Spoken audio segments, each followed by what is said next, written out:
দাঁড়িয়ে পেশাব করলে কি গুনাহ হবে? দাঁড়িয়ে পেশাব করলে সেটা অনুচিত এবং অনুত্তম হবে। কারণ হলো দাঁড়িয়ে পেশাব করলে তার ছিটা আমাদের গায়ে এসে লাগে, অথচ পেশাবের ছিটা থেকে বাঁচার জন্য নবী করিম সাল্লাল্লাহু আলাইহি ওয়াসাল্লাম তাকিদ দিয়েছেন। কবর আযাবের অন্যতম একটা বড় কারণ হলো পেশাব থেকে ভালো করে পরিচ্ছন্ন না হওয়া। এই জায়গা থেকে দাঁড়িয়ে সচরাচর পেশাব করা উচিত নয়। রাসূল আকরাম সাল্লাল্লাহু আলাইহি সাল্লাম সম্পর্কে আমাদের আয়েশা রাদিয়াল্লাহু তাআলা বলেছেন, এবং তিরমিজিতে হাদিসটি বর্ণিত হয়েছে। তার ভাষ্য হলো এরকম যে তিনি বলেছেন, নবী আলাইহিস সালাম দাঁড়িয়ে পেশাব করতেন। এই কথা কেউ বললে তোমরা বিশ্বাস করবে না। সেই জায়গা থেকে দাঁড়িয়ে পেশাব করাটাকে অ্যাভয়েড করা উচিত এবং উত্তম।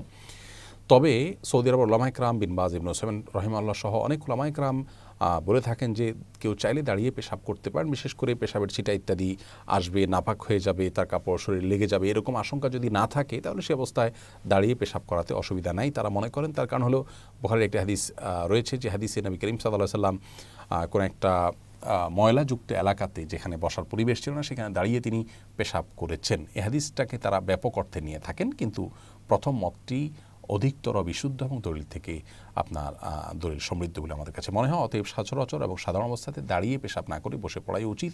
রাসূল আকরাম সাল্লাল্লাহু আলাইহি ওয়াসাল্লাম স্বাভাবিক অবস্থায় সেটিই করতেন। হ্যাঁ, বিশেষ কোনো কারণে কোনো জায়গায় বসা পরিবেশ নাই এরকম হলে সেখানে দাঁড়িয়ে পেশাব করা যেতে পারে।